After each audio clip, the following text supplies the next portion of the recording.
উত্তরায় বিমান বিধ্বস্তে নিহত বেড়ে ১৯। চলন বিলের সময়ের তথ্যচিত্রে ডেস্ক রিপোর্ট। রাজধানীর উত্তরা দিয়াবাড়ি এলাকায় মাইলস্টোন স্কুল অ্যান্ড কলেজ ক্যাম্পাসে বাংলাদেশ বিমান বাহিনীর একটি প্রশিক্ষণ বিমান বিধ্বস্ত হয়েছে। শেষ খবর পাওয়া পর্যন্ত এই মর্মান্তিক দুর্ঘটনায় প্রাণ হারিয়েছেন অন্তত ১৯ জন। আহত হয়েছেন আরও বহুজন। আহতদের মধ্যে বেশিরভাগই স্কুল কলেজের শিক্ষার্থী। সোমবার দুপুর ১টা ১৮ বিমানটি বিধ্বস্ত হয়। দুপুর ১টা ৬ উড্ডয়ন করে বাংলাদেশ বিমান বাহিনীর F-7 BGI মডেলের প্রশিক্ষণ বিমানটি এবং মাত্র ১২ মিনিট পর সেটি মাইলস্টোন ক্যাম্পাসে আছড়ে পড়ে এবং সঙ্গে সঙ্গেই আগুন ধরে যায়। বিমানটিতে ফ্লাইট লেফটেন্যান্ট তৌকির উপস্থিত ছিলেন। ফায়ার সার্ভিসের মহাপরিচালক ব্রিগেডিয়ার জেনারেল মোহাম্মদ জাহেদ কামাল জানান, ঘটনাস্থলে ফায়ার সার্ভিসের ৯টি ইউনিট ও ৬টি অ্যাম্বুলেন্স কাজ করছে। এখনও উদ্ধার অভিযান চলছে। বিজিবির ২ প্লাটুন সদস্য উদ্ধার তৎপরতায় যোগ দিয়েছে।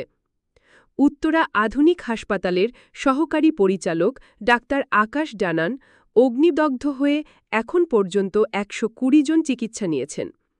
এদের বেশিরভাগেরই বয়স ১৪ থেকে ২০ বছরের মধ্যে।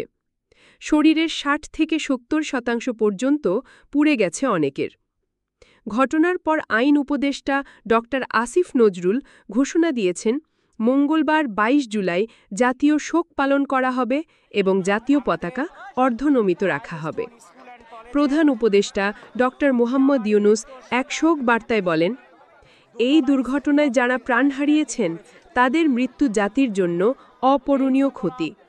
আমি তাদের আত্মার মাগফিরাত কামনা করছি এবং আহতদের দ্রুত সুস্থতা প্রার্থনা করছি। তিনি আরও জানান, সরকার এই দুর্ঘটনার কারণ অনুসন্ধানে প্রয়োজনীয় তদন্ত এবং ক্ষতিগ্রস্তদের সর্বোচ্চ সহায়তা নিশ্চিত করবে। এই ছিল রাজধানীর দিয়াবাড়িতে বিমান বিধ্বস্তের সর্বশেষ আপডেট। ঘটনার পর দেশজুড়ে চলছে শোকের ছায়া।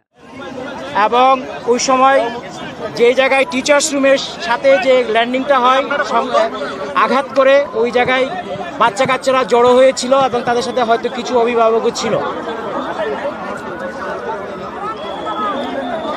আমরা fire service and civil defence crash landing হয়েছে আনুমানিক ১টার দিকে, ১টা৮-এর মধ্যে আমরা খবর পাই এবং আমাদের ১টা২২-এর মধ্যে দ্রুত আমাদের এখানে ইউনিট পৌঁছে যায় এবং উদ্ধার কার্যক্রম শুরু করে। আমাদের মোট ৯টা ইউনিট এখানে কার্যক্রম করেছে। বর্তমানে আগুন সম্পূর্ণ নির্বাপন অবস্থায় আছে এবং আমরা উদ্ধার কার্যক্রম চালাচ্ছি। উদ্ধার কার্যক্রম একটু আগে আপনারা দেখেছেন, ক্রেন নিয়ে যাওয়া হয়েছে এয়ারক্রাফটের পিছনের যে ফিউজিলাজ বলে ওই অংশটাকে টেনে বের করার জন্য। ওটা বের করার পর ফাইনালি সার্চ করলে আর কোনো ডেড বডি আছে কিনা সেটা আমরা জানতে পারবো।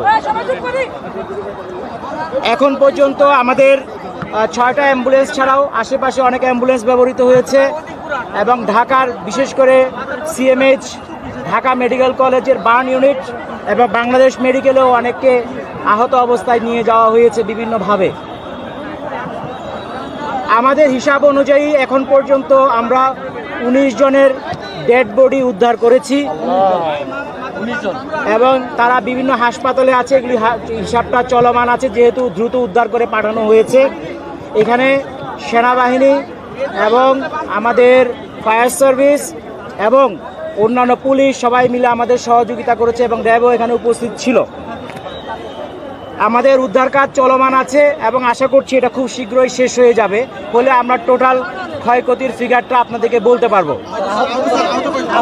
আহত আমাদের